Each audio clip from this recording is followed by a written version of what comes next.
Hi ಸ್ನೇಹಿತರೆ, ಎಲ್ಲರಿಗೂ ನಮಸ್ಕಾರ. ಈ ವಿಡಿಯೋದಲ್ಲಿ ನಾವು CSC ಡಿಜಿಪೈ ಮುಖಾಂತರ ಆಧಾರ್ ಕಾರ್ಡಿಂದ ಅಮೌಂಟ್ ಹೇಗೆ ವಿಡ್ರಾಲ್ ಮಾಡೋದು ಮತ್ತು ಬ್ಯಾಲೆನ್ಸ್ ಚೆಕ್ ಮಾಡೋದು ಹೇಗೆ, ಮನಿ ಟ್ರಾನ್ಸ್ಫರ್ ಮಾಡೋದು ಹೇಗೆ ಮತ್ತು ಮಿನಿ ಸ್ಟೇಟ್ಮೆಂಟ್ ತೆಗೆಯೋದು ಹೇಗೆ ಅಂತ ತಿಳ್ಕೊಳ್ಳೋಣ. ಬನ್ನಿ ಫ್ರೆಂಡ್ಸ್.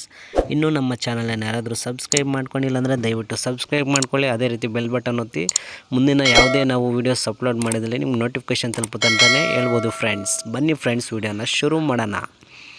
ಮೊದಲನೇದಾಗಿ ನೋಡಿ ಫ್ರೆಂಡ್ಸ್, ನೀವು ಗೂಗಲ್ ಪ್ಲೇಸ್ಟೋರ್ ಒಳಗೆ ಹೋಗ್ಬಿಟ್ಟು CSC ಡಿಜಿಪೇ AAPS ಬ್ಯಾಂಕಿಂಗ್ ಅಂತ ಈ ಥರ ಅಪ್ಲಿಕೇಶನ್ ಒಂದಿರುತ್ತೆ, ಇದನ್ನು ಇನ್ಸ್ಟಾಲ್ ಮಾಡ್ಕೋಬೇಕಾಗತ್ತೆ.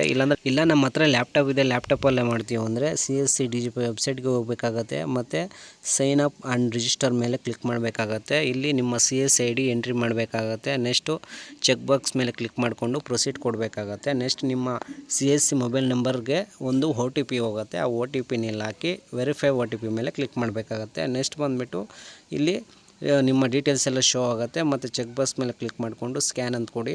ನೆಕ್ಸ್ಟ್ ಇಲ್ಲಿಗೆ ರಿಜಿಸ್ಟರ್ ಪ್ರೊಸೆಸ್ ಸಕ್ಸಸ್ಫುಲ್ ಆಯಿತು. ನೆಕ್ಸ್ಟ್ ನೀವೇನು ಮಾಡಬೇಕಂದ್ರೆ ಸೈನ್ ಇನ್ ಮಾಡ್ಕೋಬೇಕಾಗತ್ತೆ. ಅಲ್ಲಿ ನಿಮ್ಮ CSC ಐಡಿಯನ್ನು ಹಾಕ್ಬಿಟ್ಟು ಮತ್ತು ನಿಮ್ಮ ಫಿಂಗರ್ ಪ್ರಿಂಟ್ ವೆರಿಫೈ ಆಗಬೇಕಾಗತ್ತೆ. ನೆಕ್ಸ್ಟ್ ಬಂದುಬಿಟ್ಟು ಒಂದು OTP ಹೋಗುತ್ತೆ, ಆ OTP ಹಾಕ್ಬಿಟ್ಟು ವೆರಿಫೈ OTP ಮೇಲೆ ಕ್ಲಿಕ್ ಮಾಡ್ಕೊಳ್ಳಿ. ಲಾಗಿನ್ ಸಕ್ಸಸ್ಫುಲ್ ಆಗುತ್ತೆ. ಅಲ್ಲಿ ಈ ಥರ ಪೇಜ್ ಓಪನ್ ಆಗುತ್ತೆ. ವಿಡ್ರಾಲ್ ಬ್ಯಾಲೆನ್ಸ್ ಪಾಸ್ಬುಕ್ ಫೇವರ್ಟ್ ಅಂತ ಪೇಜ್ ಓಪನ್ ಆಗುತ್ತೆ. ಇವಾಗ ನಾವು ಯಾವ ರೀತಿ ವಿಡ್ರಾಲ್ ಮಾಡಬೇಕಂತ ತಿಳ್ಕೊಳ್ಳೋಣ. ಮೊದಲನೇದಾಗಿ ಏನು ಮಾಡಬೇಕಂದ್ರೆ ಕ್ಯಾಶ್ ವಿಡ್ರಾಲ್ ಆಪ್ಷನ್ ಮೇಲೆ ಕ್ಲಿಕ್ ಮಾಡ್ಕೋಬೇಕಾಗತ್ತೆ. ಕ್ಲಿಕ್ ಮಾಡ್ಕೊಂಡ್ರೆ ಈ ರೀತಿ ಇಂಟರ್ಫೇಸ್ ಓಪನ್ ಆಗುತ್ತೆ. ಇಲ್ಲಿ ಬಂದುಬಿಟ್ಟು ಫಸ್ಟು ಸೆಲೆಕ್ಟ್ ಅಂದರೆ ಕಸ್ಟಮರ್ದು ಯಾವ ಬ್ಯಾಂಕ್ ಅಂತ ಸೆಲೆಕ್ಟ್ ಮಾಡ್ಕೋಬೇಕಾಗತ್ತೆ. ನೆಕ್ಸ್ಟ್ ಬಂದುಬಿಟ್ಟು ಆಧಾರ್ ಕಾರ್ಡ್ ನಂಬರ್ನ ಎಂಟ್ರಿ ಮಾಡಬೇಕಾಗತ್ತೆ. ನೆಕ್ಸ್ಟು ಕಸ್ಟಮರ್ ಎಷ್ಟು ಅಮೌಂಟ್ ವಿಡ್ರಾಲ್ ಮಾಡ್ಕೋಬೇಕಂತ ಎಷ್ಟು ಅಮೌಂಟ್ ಅಂತ ಇಲ್ಲಿ ಮೆನ್ಷನ್ ಮಾಡಬೇಕಾಗತ್ತೆ. ನೆಕ್ಸ್ಟ್ ಬಂದುಬಿಟ್ಟು ಚೆಕ್ ಬಾಕ್ಸ್ ಮೇಲೆ ಕ್ಲಿಕ್ ಮಾಡಿಕೊಂಡು ಕಸ್ಟಮರ್ನ ಫಿಂಗರ್ ಪ್ರಿಂಟ್ ತೊಗೋಬೇಕಾಗತ್ತೆ. ತೊಗೊಂಡ್ರೆ ಕ್ಯಾಶ್ ವಿಡ್ರಾಲ್ ಸಕ್ಸಸ್ಫುಲ್ ಬರುತ್ತೆ. ಇಲ್ಲಾಂದರೆ ಏನಾದರೂ ಎರರ್ ಇದ್ದರೆ ಎರರ್ ತೋರಿಸುತ್ತೆ. ಇಲ್ಲಾಂದರೆ ಆಧಾರ್ ಕಾರ್ಡ್ ಲಿಂಕ್ ಆಗಿಲ್ಲ, ಇಲ್ಲ ಈ ಸರ್ವರ್ ಬ್ಯುಸಿ ಇದ್ದರೆ ಅದು ನಿಮಗೆ ಎರರ್ ತೋರಿಸುತ್ತೆ. ಇಲ್ಲಿಗೆ ಕ್ಯಾಶ್ ವಿಡ್ರಾಲ್ ಮಾಡೋದಾಯಿತು. ನೆಕ್ಸ್ಟ್ ಬಂದುಬಿಟ್ಟು ಬ್ಯಾಲೆನ್ಸ್ ಎಂಕ್ವೈರಿ ಯಾವ ರೀತಿ ಮಾಡೋದಂತ ತಿಳ್ಕೊಳ್ಳೋಣ. ನೆಕ್ಸ್ಟ್ ಬಂದುಬಿಟ್ಟು ಸೇಮ್ ಬ್ಯಾಲೆನ್ಸ್ ಆಪ್ಷನ್ ಮೇಲೆ ಕ್ಲಿಕ್ ಮಾಡಿಕೊಂಡ್ರೆ ಈ ರೀತಿ ಇಂಟರ್ಫೇಸ್ ಓಪನ್ ಆಗುತ್ತೆ. ಇಲ್ಲಿ ಯಾವ ಬ್ಯಾಂಕ್ ಅಂತ ಸೆಲೆಕ್ಟ್ ಮಾಡ್ಕೋಬೇಕಾಗುತ್ತೆ. ನೆಕ್ಸ್ಟ್ ಬಂದುಬಿಟ್ಟು ಆಧಾರ್ ಕಾರ್ಡ್ ನಂಬರ್ನ ಮೆನ್ಷನ್ ಮಾಡಬೇಕಾಗತ್ತೆ. ಇಲ್ಲಿ ಚೆಕ್ ಬಾಕ್ಸ್ ಮೇಲೆ ಕ್ಲಿಕ್ ಮಾಡಿಕೊಂಡು ಕಸ್ಟಮರ್ನ ತೊಗೋಬೇಕಾಗತ್ತೆ. ತೊಗೊಂಡ್ರೆ ಬ್ಯಾಲೆನ್ಸು ಎಷ್ಟಿದೆ ಏನು ಅಂತ ಶೋ ಆಗುತ್ತೆ. ಇಲ್ಲಿಗೆ ಬ್ಯಾಲೆನ್ಸ್ ಆಪ್ಷನ್ನು ಹೆಂಗೆ ಬ್ಯಾಲೆನ್ಸ್ ಚೆಕ್ ಮಾಡೋದಂತ ಆಯಿತು. ನೆಕ್ಸ್ಟ್ ಬಂದುಬಿಟ್ಟು ಯಾವ ರೀತಿ ಮನಿ ಟ್ರಾನ್ಸ್ಫರ್ ಮಾಡೋದಂತ ಅಂದರೆ DMT ಡೈರೆಕ್ಟ್ ಮನಿ ಟ್ರಾನ್ಸ್ಫರ್. ಅದರಲ್ಲಿ 2 ಟೈಪ್ಸ್ ಬರುತ್ತೆ. ಒಂದು ಮೊಬೈಲ್ ನಂಬರ್ಗೆ ಟ್ರಾನ್ಸ್ಫರ್ ಮಾಡ್ಬೋದು, ಅದೇ ಫೋನ್ಪೇ ಗೂಗಲ್ ಪೇ ಮಾಡ್ದಂಗೆ ನಾವು ಮೊಬೈಲ್ ನಂಬರ್ಗೆ ಟ್ರಾನ್ಸ್ಫರ್ ಮಾಡ್ಬೋದು. ಇನ್ನೊಂದು ಬಂದುಬಿಟ್ಟು ಡೈರೆಕ್ಟ್ ಅಕೌಂಟ್ ಟ್ರಾನ್ಸ್ಫರ್ ಮಾಡೋದು. ಇದು ಮೊದಲನೇದಾಗಿ ಮೊಬೈಲ್ ನಂಬರ್ಗೆ ಯಾವ ರೀತಿ ಟ್ರಾನ್ಸ್ಫರ್ ಮಾಡೋದಂತ ತಿಳ್ಕೊಳ್ಳೋಣ. ಆ್ಯಡ್ ರಿಮಿಟರ್ಸ್ ಮೇಲೆ ಕ್ಲಿಕ್ ಮಾಡಿಕೊಂಡ್ರೆ ಅವ್ರ ಮೊಬೈಲ್ ನಂಬರ್ ಕೇಳುತ್ತೆ. ಮೊಬೈಲ್ ನಂಬರ್ ಹಾಕಿ ಮತ್ತು ಅವ್ರ ಹೆಸರು ಹಾಕಿ ಮತ್ತು ಅವ್ರ ಜೆಂಡರ್ ಯಾವುದಂತ ಸೆಲೆಕ್ಟ್ ಮಾಡ್ಕೊಳ್ಳಿ.